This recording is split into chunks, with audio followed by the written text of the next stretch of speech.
Hello दोस्तों, आज हम फिर से एक नई कंटेंट और मॉक टेस्ट के साथ आप सभी के साथ जुड़ने जा रहे हैं।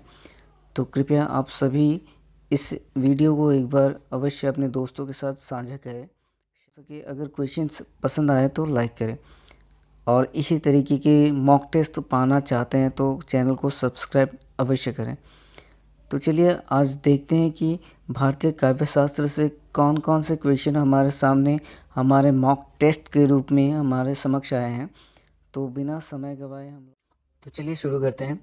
तो सबसे पहला क्वेश्चन देखिए कि क्या है। भारतीय काव्य शास्त्रीय परंपरा में का सूत्रपात ईसा पूर्व द्वितीय शताब्दी में किस ग्रंथ से माना जाता है। तो ये सभी को पता है, हम सभी को, कि भारतीय काव्य शास्त्र का पहला ग्रंथ जिसे माना जाता है वो है भरत मुनि का नाट्य शास्त्र। उसके बाद क्वेश्चन नंबर 2 देखिए कि रमणीयार्थ प्रतिपादक शब्द काव्यम, ये पंक्ति जो है किस आचार्य की है। तो ये पंक्ति जो है वो किस आचार्य की है, तो वो है आपके जगन्नाथ। रमणीयार्थ प्रतिपादक शब्द काव्यम, ये आपके जगन्नाथ जी का कथन है।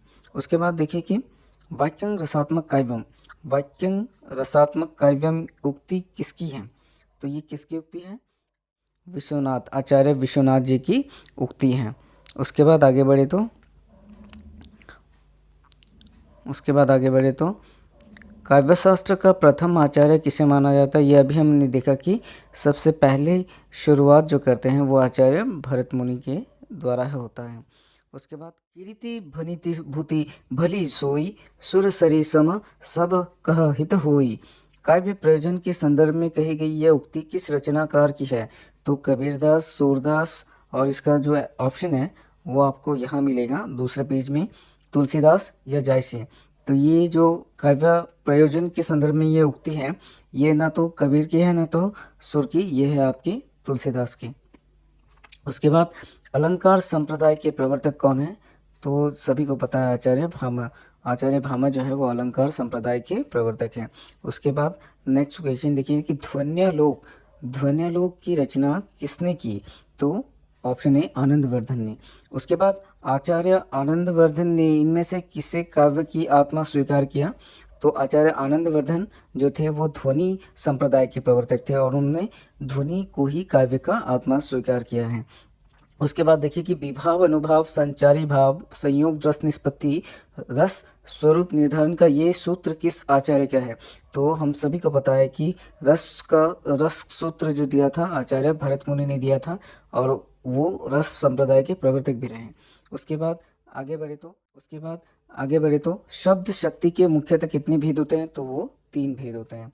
उसके बाद साधारणीकरण के सिद्धांत का प्रवर्तन और उद्बोधन किस आचार्य ने किया। तो वो थे आपके भट्ट नायक ने। उसके बाद भावयत्री प्रतिभा का संबंध इनमें से किससे है। तो भावयत्री तो वो है आपके सहृदय से और एक होता है कार्यत्री जो होता है कवि हृदय से।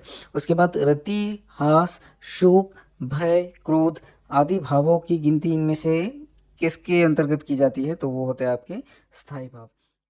रस या अनुभूति की स्थिति के सृजक भाव के मुख्यतः कितने भेद स्वीकृत किए गए हैं। तो 4। प्रज्ञा नवोन्मेषालिनी प्रतिभा मतः, ये जो सूत्र है ये भट्टलोलत की है। चित्र तुरंग न्याय पर किस आचार्य का सिद्धांत आधारित था। तो ये थे आपके आचार्य शंकुक।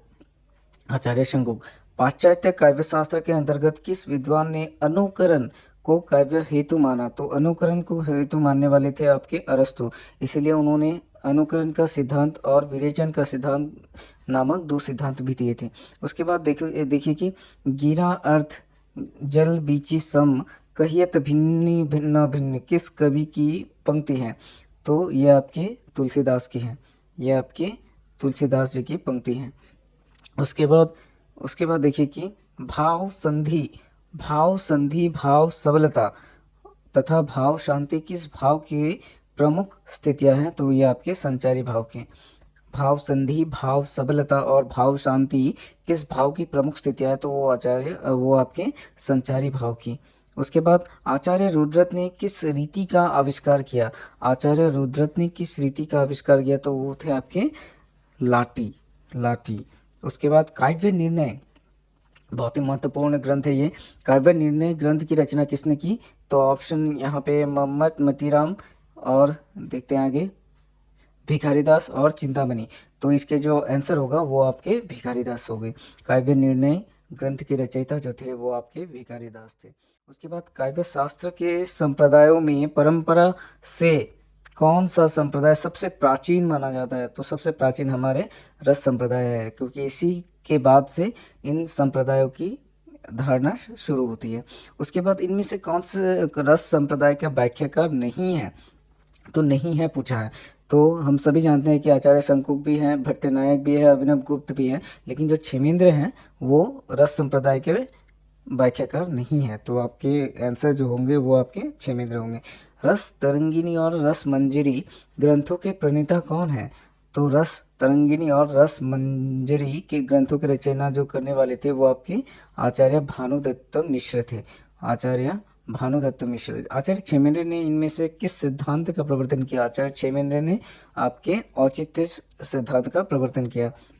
उसके बाद इनमें से कौन सी रचना आचार्य विश्वनाथ की है? आचार्य विश्वनाथ की है।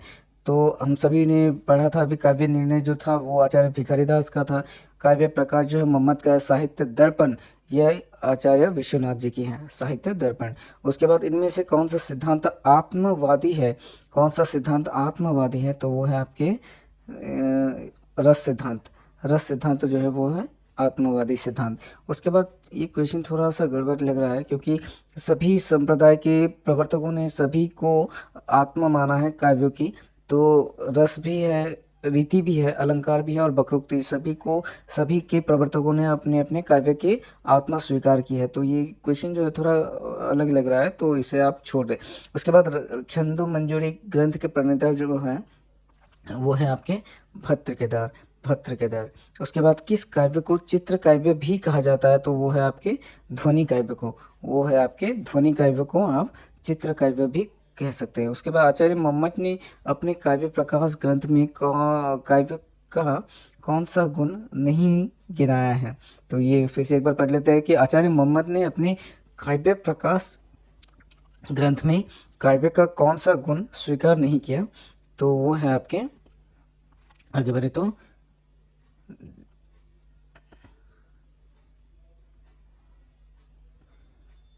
माधुर्य, ओज, औचित्य या प्रसाद। तो ये आपके औचित्य में चले जाएंगे। उसके बाद भारतीय काव्य शास्त्र के अंतर्गत कितने प्रकार के काव्य हेतु की चर्चा की गई है? तो भारतीय काव्य शास्त्र के अंतर्गत 3 जो काव्य हेतु हैं उनकी चर्चा की जाती है। उसके बाद रस गंगाधर ग्रंथ के रचयिता कौन है? तो रस गंगाधर के रचयिता हैं आचार्य जगन्नाथ। सांख्य दर्शन के आधार पर रस निष्पत्ति की व्याख्या इनमें से किस आचार्य ने की है? तो वो आपके भट्ट नायक ने आपके सांख्य दर्शन के आधार पर रस निष्पत्ति की व्याख्या की है। उसके बाद भरत मुनि के अनुसार रसों की संख्या कितनी मानी जाती है? तो भरत मुनि ने 8 रसों को स्वीकार किया था। उसके बाद कवि समय का सर्वप्रथम सम्यक निरूपण इनमें से किस आचार्य ने स्वीकार किया? तो वो थे आपके राजशेखर ने। उसके बाद शब्दार्थों सहित काव्य, बहुत ही फेमस ये सूत्र है कि शब्दार्थों सहित काव्य इनमें से किसने दी थी? तो वो आचार्य भामा ने। उसके बाद नई समीक्षा आंदोलन में कौन सा पाश्चात्य आलोचक सम्मिलित नहीं है? नई समीक्षा आंदोलन में कौन सा पाश्चात्य आलोचक सम्मिलित नहीं है? तो वो आपके थे प्लेटो, क्योंकि पुराने ख्यालातों के थे, परंपरावादी थे। उसके बाद आगे बढ़े तो पाश्चात्य काव्यशास्त्रीय ग्रंथ पेरिप्सुस काव्य में उदात्त तत्व का लेखक कौन है? तो ये बहुत ही अच्छा क्वेश्चन है, और जब भी आपको पूछा जाए कि काव्य में उदात्त तत्व की बात हो तो वो आपके लॉन्जाइनस होगा। उसके बाद वक्रोक्ति को काव्य का जीवन मानने वाले आचार्य इनमें से कौन है? तो वक्रोक्ति के जो प्रवर्तक है वो आपके कुंतक हो जाएंगे। उसके बाद काव्य की मीमांसा की रचना करने वाले जो थे वो आपके थे आचार्य राजशेखर। उसके बाद पाश्चात्य विचारक क्रोची का काव्यशास्त्र सिद्धांत किस नाम से जाना जाता है? तो आपके अभिव्यंजनवाद, क्रोची का अभिव्यंजनवाद। उसके बाद भारतीय काव्यशास्त्र में ध्वनि सिद्धांत के अंतर्गत ध्वनि शब्द का प्रयोग किस अर्थ में होता है, तो वो आपके व्यंग के अर्थ में होता है। तो वो आपके व्यंग के अर्थ में होता है। उसके बाद जब तक किसी भाव का कोई विषय इस रूप में नहीं लिया जाता कि वो सामान्यतः सबके उसी भाव का अवलंबन हो उससे हो सके, तब तक उसमें रसादि बोधन की शक्ति पूर्णता नहीं आ सकती। ये कथन किस आलोचक का है, तो ये आपके आचार्य शुक्ल का कथन है कि जब तक किसी भाव का कोई विषय इस रूप में नहीं लाया जा सकता कि वो सामान्यतः सबके उसी भाव का अवलंबन हो सके, तब तक उसमें रसादि बोधन की शक्ति पूर्णतः नहीं आ सकती। ये कथन जो है आपके आचार्य शुक्ल जी की है। नाट्य शास्त्र में धीर, ललित, धीरोदत्त और धीर प्रशांत आदि किसके प्रकार माने गए हैं, तो ये आपके नायक के। तो क्रोची के अभिव्यंजना की तुलना भारतीय काव्यशास्त्र के किस सिद्धांत से होती है, तो वो आपके वक्रोक्ति सिद्धांत से होती है। उसके बाद भारतीय काव्यशास्त्र में प्रतिभा के कितने भेद माने गए हैं, तो दो, कार्यत्री और भावयत्री। अस्तित्ववाद की कला संबंधी रूप के पोषक हैं आपके शास्त्र। अस्तित्ववाद के कला संबंधी रूप के पोषक है आपके शास्त्र। किस पाश्चात्य आलोचक ने काव्य के मनोविज्ञान मूल्य के सिद्धांतों को प्रस्तुत किया है, तो आपके आई ए रिचर्ड्स। तो किस पाश्चात्य आलोचक ने काव्य के मनोवैज्ञानिक मूल्य के सिद्धांत को प्रस्तुत किया, तो वो आपके आई ए रिचर्ड। तो आज के लिए बस इतना ही। ये 40 से 50 क्वेश्चन आज जो भी थे भारतीय और पाश्चात्य काव्यशास्त्र से, तो इसे आप एक अच्छा मॉक टेस्ट के रूप में ले सकते हैं ताकि आपको एक रिवीजन भी मिल जाए। तो इसी तरीके से क्वेश्चंस पाने के लिए इस चैनल को सब्सक्राइब कर सकते हैं। और मैं वादा करता हूँ कि आपको परीक्षा से आगे आगे आपको बहुत सारे मॉक टेस्ट आपने इस चैनल के थ्रू आप कर चुके होंगे। तो इसीलिए क्वेश्चंस को अगर पसंद आए हों तो लाइक करिएगा और चैनल को सब्सक्राइब कर लीजिए। धन्यवाद।